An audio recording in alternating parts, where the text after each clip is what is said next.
आज हम अध्ययन करेंगे क्लास 12 व्यवसाय अध्ययन के चैप्टर 3 प्रबंध एवं व्यावसायिक वातावरण के अंतर्गत भाग 4 आर्थिक नीति में परिवर्तन, नई आर्थिक नीति एवं उदारीकरण, नवीन आयात निर्यात नीति और नई आयात निर्यात नीति 2002 से 2007 तक। आर्थिक नीति में परिवर्तन 1991 से उदारीकरण एवं भूमंडलीकरण। तो देखिए, 7वीं पंचवर्षीय योजना 1985 से 1990 के दौरान जब देश की बागडोर प्रधानमंत्री राजीव गांधी ने संभाली थी, उसके बाद सूचना प्रौद्योगिकी व आर्थिक नीतियों में काफ़ी बदलाव आया। सार्वजनिक क्षेत्र में काफ़ी परिवर्तन करते हुए उसे महत्वपूर्ण स्थान दिया गया तथा इस क्षेत्रों में व्याप्त कमियों को दूर करने का प्रयास भी किया गया। प्रधानमंत्री का यह भी मानना था कि सार्वजनिक क्षेत्र ऐसे अनेक क्षेत्रों में फैल गया है जहां उसे नहीं होना चाहिए। इसे हम ऐसे कार्य में लगाना चाहिए जिन्हें निजी क्षेत्र वाले नहीं कर सकते। हम निजी क्षेत्रों के लिए और भी नए द्वार खोलेंगे ताकि वे स्वतंत्र रूप से अपना व्यापार कर विकास कर सके। नई आर्थिक नीति एवं उदारीकरण। तो देखिए, भारत के विकास मार्ग में कुल 10 पंचवर्षीय योजना एवं 4 वार्षिक योजनाएं पूरी हो चुकी है। इन 5 दशकों में सफलता तो अवश्य मिली, किंतु आशा के अनुरूप सफलता नहीं मिली। जून 1991 के आसपास देश में गहरा आर्थिक संकट उत्पन्न हो गया था। भारतीय अर्थव्यवस्था में अंतर्राष्ट्रीय विकास घटने लगे। इसी बीच सरकार द्वारा जुलाई 1991 में एक नई नीति बनाई गई, जिनके मुख्य बिंदु इस प्रकार थे। नियंत्रित व्यवस्था के स्थान पर उदारीकरण नीति को लागू किया गया। सार्वजनिक क्षेत्र को संकुचित कर निजी क्षेत्र में प्रोत्साहन दिया गया। विदेशी निवेश को प्रोत्साहन दिया गया। उत्पादन की उन्नत तकनीक विकसित की जाए। कृषि में आधुनिकता लाई जाए। प्रचलित व्यापार नीति, मौद्रिक व राजस्व नीति में आवश्यक परिवर्तन कर दिया गया। राजकोषीय घाटे को नियंत्रित किया गया। तो देखिए, नवीन आर्थिक नीति है क्या? तो जुलाई 1991 के पश्चात देश को आर्थिक संकट से उबारने के लिए विभिन्न नीतिगत उपाय और विभिन्न परिवर्तनों का किया जाना ही नवीन आर्थिक नीति है। इसके पश्चात उदारीकरण व भूमंडलीकरण का तीव्र गति से विस्तार हुआ है। अब देखिए, नवीन आर्थिक नीति के उद्देश्य क्या थे? तो 1991 के पश्चात बनाई गई नई आर्थिक नीति के उद्देश्य निम्न थे। पहला था आपका पूर्व में प्राप्त लाभों को समायोजित करना, तो दूसरा था आर्थिक विकास की दर को बढ़ाना, तीसरा था उत्पादन की मात्रा विस्तार में सुधार लाना, चौथा था उत्पादन में प्रतिस्पर्धात्मक क्षमता विकसित करना, पांचवा था आर्थिक विकास के लिए विश्व के संसाधनों का प्रयोग करना और छठवां था विक्रय वृद्धि हेतु विश्व स्तर की बाजार की खोज करना। नवीन आर्थिक नीति के मुख्य भाग। तो पहला था नवीन औद्योगिक नीति, दूसरा था नवीन व्यापार नीति, तीसरा था नवीन मौद्रिक नीति, चौथा वित्त का भूमंडलीकरण, पांचवा सार्वजनिक क्षेत्र के लिए नीति और छठवां था निजीकरण। सबसे पहले हम समझते हैं नवीन आर्थिक नीति के मुख्य भाग। तो देखिए, नवीन आर्थिक नीति के मुख्य भाग निम्न थे, जिन्हें संशोधित कर नवीन रूप दिया गया ताकि उदारीकरण, भूमंडलीकरण और निजीकरण के लक्ष्यों को प्राप्त किया जा सके। पहला समझते हैं हम नवीन औद्योगिक नीति। तो देखिए, भारतीय जनता पार्टी के पतन के पश्चात कांग्रेस पुनः सत्ता में आई, तब उसने 1991 में नवीन औद्योगिक नीति घोषित की। इसी प्रकार आने वाले 10 वर्षों में औद्योगिक नीति बनती गई। इसे निम्न विशेषताएं थी।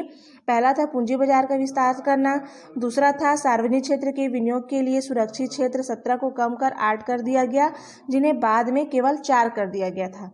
तीसरा था केवल 18 महत्वपूर्ण उद्योगों को छोड़कर सभी को लाइसेंस लेने से मुक्त कर दिया गया और बाद में अति उदारीवादी दृष्टिकोण अपनाते हुए यह संख्या 18 से 4 कर दी गई है। फिर पांचवा था वर्ष 2002 तक निम्न महत्वपूर्ण उद्योगों को छोड़कर सभी को लाइसेंस व्यवस्था से मुक्त किया गया, जिसके अंतर्गत था अल्कोहल, पेय पदार्थों से शराब बनाने से संबंधित उद्योग, दूसरा था सिगार व तंबाकू से सिगरेट बनाने से संबंधित उद्योग, तीसरा था इलेक्ट्रॉनिक अंतरिक्ष व सुरक्षा उपकरण से संबंधित उद्योग, चौथा था विस्फोटक पदार्थ से संबंधित उद्योग को, जोखिम युक्त रसायन के निर्माण से संबंधित उपक्रम, लघु उद्योग की विनियोग सीमा 60 लाख से 75 लाख रुपए व बाद में 1 करोड़ कर दिया गया था। उच्च प्राथमिकता वाले 34 उद्योगों में से 51% तक पूंजी विनियोग की अनुमति प्रदान कर दी गई, जिसके लिए फेरा में आवश्यक संशोधन किया गया। फेरा प्रतिबंधों की समाप्ति पर FEMA foreign exchange management act भी लागू कर दिया गया और अनिवासी भारतीयों को अस्पताल, होटल व निर्यात गृहों में 100% विनिवेश की अनुमति दे दी गई। दूसरा देखते हैं हम नवीन व्यापार नीति। तो देखिए, व्यापार में भूमंडलीकरण, उदारीकरण लाने के लिए निम्न कदम उठाए गए, जिसके अंतर्गत था अंतर्राष्ट्रीय व्यापार बढ़ाने के लिए सीमा शुल्क एवं टैरिफ को धीरे धीरे कम कर दिया गया। अर्थव्यवस्था में खुलापन लाने व उसका विस्तार करने हेतु विदेशी निवेश एवं आधुनिक तकनीक को प्रोत्साहन दिया गया और अंतर्राष्ट्रीय भुगतान संतुलन घाटा को पूरा करने के लिए निर्यात प्रोत्साहन के कदम उठाए गए। इसमें देशी उत्पाद को कुछ छूट एवं सहायता भी प्रदान की गई, जिसके आयकर व अन्य छूट में भी दी गई। विनिमय दर को समायोजित करने के लिए रुपया का 20% अवमूल्यन कर दिया गया, जिससे निर्यात प्रोत्साहन, आयात प्रतिस्थापना व पूंजी के निर्वाह को बढ़ावा जा सके। फिर था व्यापार को उद्धार के लिए उद्योग से दीर्घकालीन व्यापार नीति 1992 से 97 5 वर्ष के लिए घोषित कर दी गई। आयात निर्यात कर लगे अधिकतर प्रतिबंधों की समाप्ति और कर दिया गया और आयात निर्यात प्रोत्साहन हेतु निर्यात संवर्धन क्षेत्र की स्थापना को भी बढ़ावा दिया गया। चालू खाते पर पूर्ण परिवर्तन व विदेशी विनिमय आसान हुआ। फिर तीसरा देखते हैं हम नवीन मौद्रिक नीति। तो नवीन मौद्रिक नीति है क्या? तो उदारीकरण करने व अंतर्राष्ट्रीय व्यापार बढ़ाने के लिए सरकार ने मौद्रिक नीति में सुधार करने के लिए नरसिंहम समिति गठित की। इस समिति के निम्नलिखित उद्देश्य थे। पहला था ब्याज दरों का निर्धारण स्वतंत्र रूप से किया जाए, अर्थात इसमें रिजर्व बैंक का हस्तक्षेप ना हो। दूसरा था बैंकिंग पद्धति की संरचना नए ढंग से किया जाए। तीसरा था बैंकों को अधिक स्वतंत्र कर दिया जाए। चौथा था बैंकों को लेखा प्रणाली में आवश्यक सुधार किया जाए और पांचवा था राष्ट्रीयकृत बैंकों को पूंजी बाजार से धन एकत्रित करने की छूट प्रदान की जाए और छठवां था निजी क्षेत्र में बैंक स्थापना की अनुमति प्रदान किया जाए। चौथा आते हैं वित्त का भूमंडलीकरण। तो देखिए, वित्त का भूमंडलीकरण है क्या? तो 1991 की नवीन आर्थिक नीति में अंतर्राष्ट्रीय वित्त के लिए निम्न प्रावधान किए गए। भारत में और अधिक विदेश बैंकों की स्थापना की गई और उन्हें अधिक सुविधाएं प्रदान की गई। दूसरा था विदेशी विनिमय नियम अधिनियम के अधीन आने वाली कंपनियों को रिजर्व बैंक की अनुमति बिना जमा स्वीकार करने या उधार लेने के लिए छूट प्रदान की गई। तीसरा था प्रतिष्ठित विदेशी निवेशकों को भारतीय पूंजी बाजार में निवेश की छूट दी गई। चौथा था अविनाशी भारतीयों को भारत में रुपया एकत्र करने की दिशा में आवश्यक कदम उठाए गए। पांचवा था विदेशी पूंजी प्राप्त करने के लिए विभिन्न वित्तीय संस्थाओं जैसे बैंकों ने बॉन्ड्स जारी किए। फिर आते हैं हम पांचवा सार्वजनिक क्षेत्र के लिए नीति। तो देखिए, 1956 की प्रथम औद्योगिक नीति में सार्वजनिक क्षेत्र को सर्वाधिक महत्व दिया गया। धीरे धीरे इन उपक्रमों में अकुशल प्रबंध, अतिरिक्त कर्मचारी, कम उत्पाद व अधिक व्यय तथा घाटे पर लगातार उपक्रम व चलाना जैसी बाधाएं खड़ी हो गई। परिणाम स्वरूप 17 में से निम्न 4 को छोड़कर शेष सभी को निजी क्षेत्र के लिए मुक्त कर दिया गया। पहला था उसमें से अस्त्र शस्त्र और सुरक्षा से संबंधित उपक्रम, दूसरा था परमाणु ऊर्जा, तीसरा था आणविक ऊर्जा और चौथा था रेल परिवहन। छठवां आते हैं हम निजीकरण। तो देखिए, ऐसी आर्थिक प्रक्रिया जिसके अंतर्गत सार्वजनिक उपक्रम को पूर्णतः अथवा आंशिक रूप से निजी क्षेत्र के स्वामित्व में हस्तांतरित कर दिया गया था, उसे निजीकरण कहते हैं। इसके अंतर्गत सार्वजनिक क्षेत्रों हेतु आरक्षित उद्योगों में निजी क्षेत्रों को प्रवेश भी शामिल हुआ। उदाहरण स्वरूप सार्वजनिक क्षेत्र की कंपनी बाल्कोम की 51% हिस्सेदारी निजी क्षेत्र की कंपनी स्टरलाइट लिमिटेड को विक्रय कर निजी क्षेत्र में स्वामित्व का हस्तांतरण कर दिया गया। आगे समझते हैं नवीन आयात निर्यात नीति। तो देखिए, विश्व स्तरीय आयात निर्यात के क्षेत्र में स्वतंत्रता प्राप्ति के तत्काल पश्चात 1947 में अंतर्राष्ट्रीय व्यापार समझौता के लागू हो जाने से 1948 के बाद सरल आयात नीति अपनाई गई, किंतु 1956 के बाद मुद्रा संकट के कारण आयातों पर नियंत्रण करना पड़ा। 1986 में गेट्स समझौता ने जोर पकड़ा व विश्व में भूमंडलीकरण व वातावरण गरमाने लगा। फलस्वरूप भारत सरकार ने सन 1992 में एक दीर्घकालीन आयात निर्यात नीति 5 वर्ष के लिए घोषित कर दी। यह उदारीकरण व भूमंडलीकरण के क्षेत्र में एक नया कदम था। तो सबसे पहले हम समझते हैं आयात निर्यात नीति 1992 से 1997 तक का। तो देखिए, 31 मार्च 1992 को सरकार ने अगले 5 वर्ष के लिए मार्च 1997 तक एक नवीन एग्जाम पॉलिसी घोषित की। इस नीति को और अधिक उदार बनाने के लिए 1993 एवं 1995 में व्यापक संशोधन किए गए। इस नीति के प्रमुख उद्देश्य क्या थे? तो देखिए, पहला उद्देश्य था भारत के विदेशी व्यापार को विश्व स्तर पर लाने के लिए आवश्यक ढांचा तैयार करना। उसका दूसरा मुख्य उद्देश्य था भारतीय उद्योगों की उत्पाद गुणवत्ता को अंतर्राष्ट्रीय उत्पाद के समक्ष लाना ताकि निर्यात बढ़ाया जा सके। तीसरा उद्देश्य था भारतीय उद्योगों में पूर्व आधुनिकीकरण करना एवं प्रतिस्पर्धा क्षमता को बढ़ाना ताकि निर्यात क्षमता बढ़ाई जा सके। चौथा मुख्य उद्देश्य था आयात प्रतिस्थापना वस्तुओं को प्रोत्साहित करना। पांचवा था भेदभावपूर्ण नियंत्रण व्यवस्था को बंद कर लाइसेंस प्रथा को नियमित करना तथा न्यूनतम करना। छठवां उद्देश्य था आयात निर्यात संचालन प्रक्रिया को आसान बनाना और लास्ट उद्देश्य था सीमा शुल्क में भारी कटौती करना। तो देखिए ये हो गया हमारा आपका आयात निर्यात नीति 1992 से 1997 तक। दूसरा समझते हैं हम आयात निर्यात नीति 1997 से 2002 तक। तो देखिए विश्व स्तर पर व्यापार को बढ़ाने के उद्देश्य से व्यापार नीति को और अधिक सरल व उदार बनाने हुए नई पंचवर्षीय योजना 1997 से 2002 अवधि के लिए नई आयात निर्यात नीति 31 मार्च से 1997 तक घोषित कर दी गई। इसका महत्वपूर्ण उद्देश्य था, इसका पहला उद्देश्य था वर्तमान तक प्रतिबंधित सूची में से 542 वस्तुओं के आयात को उदार बनाया गया और इस वस्तुओं में अधिकांश वस्तुएं उपभोग से संबंधित था। दूसरा विशेषता था इसका प्रतिबंधित वस्तुओं की सूची में से cornflakes, juice, lighters, calendars, posters, flask एवं अन्य इसी वर्ग की वस्तुओं को खुले सामान्य लाइसेंस की श्रेणी में लाया गया तथा कुछ उपभोग वस्तुओं जैसे अचार, वाटर कूलर, साबुन, पाउडर, खेल के सामान आदि को विशेष आयात लाइसेंस की श्रेणी में रखा गया। तीसरा विशेषता था इसका शुल्क रहित लाइसेंस की अवधि 12 माह से बढ़ाकर 18 माह कर दी गई थी। 12 माह से बढ़ाकर 18 माह कर दी गई। और चौथा विशेषता था इसका मूल्य पर आधारित अग्रिम लाइसेंस प्रणाली को समाप्त कर मात्रा पर आधारित अग्रिम लाइसेंस प्रणाली को जारी कर दिया गया। यह हो गया क्या आयात निर्यात नीति 1997 से 2002 तक। तीसरा देखते हैं हम 1997 से 2002 में संशोधन 13 अप्रैल 1998 तक के लिए।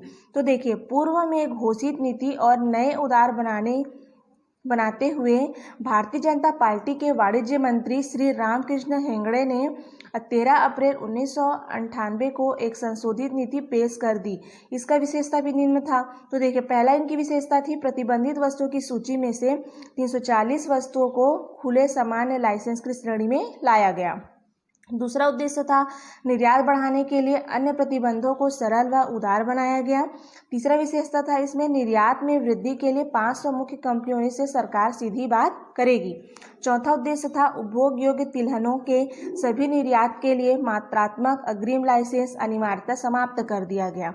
पांचवा था निर्यात प्रोत्साहन पूंजीगत माल की निर्धारित सीमा घटाकर 1 करोड़ कर दी गई, जो कि सॉफ्टवेयर के लिए 10 लाख रुपए, दूसरा इलेक्ट्रॉनिक, चमड़ा, खेल सामान आदि के लिए 20 करोड़ रुपए व तीसरा कृषि एवं अन्य क्षेत्रों के लिए 5 करोड़ रुपए थी। छठवां विशेषता था इसका शुल्क अधिकार पास बुक योजना के अंतर्गत निर्यातकों को आवश्यक वस्तुओं का आयात शुल्क से मुक्त रखा गया। इस योजना के अंतर्गत 5% विशेष सीमा शुल्क को समाप्त कर दिया गया। ये योजना बाद में 2002 तक जारी रखी गई। तीसरा देखते हैं हम 1997 से 2002 में नवीन संशोधन 31 मार्च 1999 एवं 31 मार्च 2002 तक। तो देखिए 2000 तक। तो 1994 में WTO के अस्तित्व में आ जाने तथा भारत का संस्थापन सदस्य होने के कारण WTO की शर्तों व नियमों का पालन करना भारत के लिए आवश्यक हो गया था, जिसके कारण उदारीकरण व भूमंडलीकरण को प्रोत्साहित करने के लिए एग्जिम नीति में संशोधन करना पड़ा। और 31 मार्च 1999 व 2000 को जो कि संशोधन किए गए उनके महत्वपूर्ण बिंदु भी थे। तो देखिए 31 मार्च 1999 की घोषणा के अंतर्गत क्या था, तो पहला था ग्लोबल लाइसेंस की धारणा व आवश्यकता को ध्यान में रखते हुए विश्व व्यापार से और अधिक जुड़ने की घोषणा। दूसरा था आयात प्रक्रिया में मात्रात्मक प्रतिबंधों को समाप्त करना। तीसरा था प्रतिबंधित वस्तुओं की सूची में 394 वस्तुओं को निकालकर खुली सामान लाइसेंस व्यवस्था में रखना। चौथा था 414 वस्तुओं को विशेषकर आयात लाइसेंस सूची में डालने की घोषणा। और पांचवा था निर्यात संवर्धन में राज्यों की भूमिका सुनिश्चित करना। छठवां था 6 जुलाई 1999 से भारत के सभी निर्यात संस्करण श्रेणी को मुक्त व्यापार क्षेत्र में बदलने की घोषणा की गई। अब आगे देखते हैं हम 31 मार्च 2000 की घोषणा। तो देखिए, निर्यात में 20% वृद्धि करने का लक्ष्य रखा गया और गुजरात के पियापंख में और तमिलनाडु के तूतीकोरिन में विशेष आर्थिक क्षेत्र की स्थापना करना। मुंबई, कांडला, विशाखापट्टनम व कोची में स्थित निर्यात प्रसरण क्षेत्र में विशेष आर्थिक क्षेत्रों में बदल दिया गया। ठीक, देशी उद्योगों को शुल्क संस्करण एवं सब्सिडी विरोधी प्रणाली के तहत सुरक्षा रखा गया। विश्व व्यापार संगठन WTO का अर्थ हो जाएगा विश्व व्यापार संगठन के साथ व्यापार वचनबद्ध का पालन करते हुए 714 वस्तुओं को मात्रात्मक प्रतिबंधित सूची में हटाने की घोषणा की गई। अब आगे देखते हैं हम निर्यात आयात नीति 2001 से 2002 तक। तो उदारीकरण व भूमंडलीकरण के बदलते परिवेश व परिस्थिति के कारण भारत को विश्व स्तर पर मुकाबला करने, निर्यात को बढ़ाने तथा विदेशी मुद्रा प्राप्त करने के स्रोतों को बढ़ाने के लिए भारत सरकार को अपनी एग्जिम नीति को संशोधन करते हुए कुछ नवीन घोषणा 31 मार्च 2001 को करनी पड़ी। इस नीति को महत्वपूर्ण विशेषताएं थी। तो पहला था इसका विश्व व्यापार संगठन WTO के प्रति वचनबद्धता के कारण 714 वस्तुओं पर उत्पाद प्रतिबंध पूर्व में ही हटा दिया गया तथा शेष 715 पर ही इस नीति को तहत प्रतिबंध हटा दिया गया। दूसरा था गेहूं, चावल, मक्का, पेट्रोल, डीजल व यूरिया का आयात केवल अधिकृत एजेंसियों के माध्यम से ही करने की घोषणा कर दी गई। तीसरा था पुरानी करों व कुछ अन्य वाहनों पर आयात विशेष शर्तों के तहत करने की घोषणा। और चौथा था निर्यात को 18% तक बढ़ाने का लक्ष्य निर्धारित किया गया, जिसे कृषि उत्पादकों के निर्यात को सर्वाधिक महत्व दिया गया, जिसके लिए कृषि आर्थिक क्षेत्र की स्थापना की गई। पांचवा था विदेशी बाजार का अध्ययन। जानकारी के लिए भारतीय व्यापार संगठन परिसर में बिजनेस का trade connection centre and trade portal की स्थापना की घोषणा की गई। छठवां था भारतीय उत्पादकों की हिस्सेदारी को विश्व बाजार में बढ़ाने के लिए मार्केट एक्सेस एक्टिविटी योजना तैयार कर दी गई। नई आयात निर्यात नीति 2002 से 2007। तो देखिए, भारत की 10वीं योजना की समयावधि 1 अप्रैल 2002 से 31 मार्च 2007 तक रही। इस अवधि के लिए भारत सरकार ने 31 मार्च 2002 को नई आर्थिक नीति की घोषणा के साथ साथ नई आयात निर्यात नीति की भी घोषणा की। इस नीति में निर्यात को बढ़ाने के लिए समस्त बाधाएं समाप्त करने का प्रयास किया गया। कुछ संवेदनशील वस्तुओं के मात्रात्मक प्रतिबंधों को छोड़कर प्रायः सभी उत्पादकों पर से प्रतिबंध हटा लिया गया।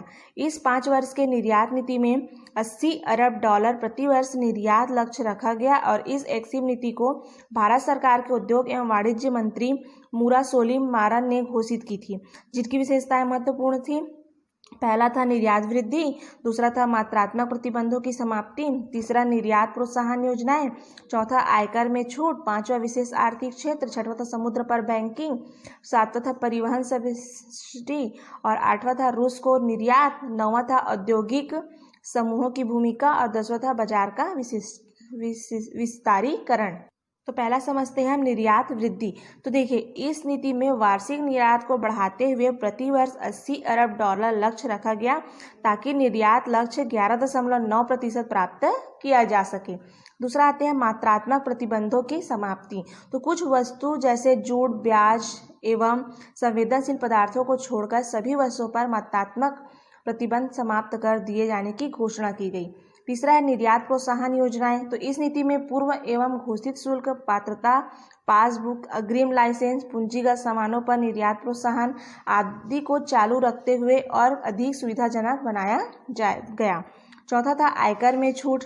तो देखिए, विशेष आर्थिक क्षेत्रों को आयकर से रियायतें दी गई तथा इन क्षेत्रों को घरेलू शुल्क क्षेत्र से माल की आपूर्ति होने पर आपूर्तिकर्ता को केंद्रीय बिक्री कर की छूट दी जाएगी तथा DTA आपूर्तिकर्ता को शुल्क वापसी व शुल्क पात्रता पासबुक का लाभ दिया जाएगा। तीसरा इनका नीति था विशेष आर्थिक क्षेत्र वाले। तो देखिए, 31 मार्च 1999 की आर्थिक नीतियों में यथावत रखते हुए 13 विशिष्ट आर्थिक क्षेत्रों की अनुमति प्रदान कर उनका कार्य प्रारंभ कर दिया गया, जिसमें पोसीतरा गुजरात, नानकुनेरी तमिलनाडु, द्रोणागिरी महाराष्ट्र, काकीनाडा आंध्र प्रदेश, गोपालपुर उड़ीसा, हसन कर्नाटक, गुल्फी पश्चिम बंगाल, सॉफ्टेक कोलकाता, मद्रोही कानपुर, बड़ा नोएडा उत्तर प्रदेश, इंदौर मध्य प्रदेश तथा पारादीप उड़ीसा प्रमुख है। इसमें कुछ का कार्य प्रारंभ हो चुका है जबकि कुछ को अनुमति दी गई है। 6वां चलते हैं हम समुद्र पार बैंकिंग। तो देखिए विशेष आर्थिक क्षेत्रों में समुद्र पार बैंकिंग शाखा खोलने की अनुमति प्रदान की गई। इन शाखा में भारतीय रिजर्व बैंक के नगद आरक्षण अनुपात तथा संवैधानिक सरलता अनुपात जैसे नियम लागू नहीं होंगे। 7वां था परिवहन सब्सिडी। तो देखिए भारतीय खाद्यान्नों डेयरी उत्पादकों ताजी सब्जियां तथा फलों के परिवहन लागत $80 प्रति टन अधिक होती है। इसमें वस्तुओं की लागत बढ़ जाती है। अंतर्राष्ट्रीय बाजार में निर्यात बढ़ाने के लिए सरकार 2002 से 2003 वर्ष में 100 करोड़ रुपए की छूट प्रदान करेगी। 8वां चलते हैं हम रूस को निर्यात। तो देखिए रूस को मक्खन, गेहूं के उत्पाद, मूंगफली तेल और काजू के निर्यात के लिए पंजीकरण व पैकेजिंग जैसे अनिवार्यता समाप्त कर दी गई है। 9वां है औद्योगिक समूह की भूमिका। तो औद्योगिक घरानों को महत्व देते हुए निर्यात बढ़ाने के लिए आवश्यक सहयोग प्रदान करेगी। भारत में कुछ महत्वपूर्ण 354 में से 34 घरानों समूहों को विशेष ध्यान देकर उन्हें 70,000 करोड़ रुपए निर्यात का लक्ष्य दिया गया। 10वां चलते हैं बाजार का विस्तारीकरण। तो अफ्रीका व सोवियत संघ से अलग हुए विभिन्न राष्ट्रों तथा लैटिन अमेरिका के कुछ देशों में बाजार बढ़ाने का प्रयास किया गया। परिणाम स्वरूप 40% निर्यात में वृद्धि हो गई। अफ्रीका राष्ट्रों में Nigeria, Mauritius, Kenya, Ethiopia, Tanzania, Ghana आदि देशों में बाजार विस्तार करने का सकारात्मक लाभ प्राप्त हुआ।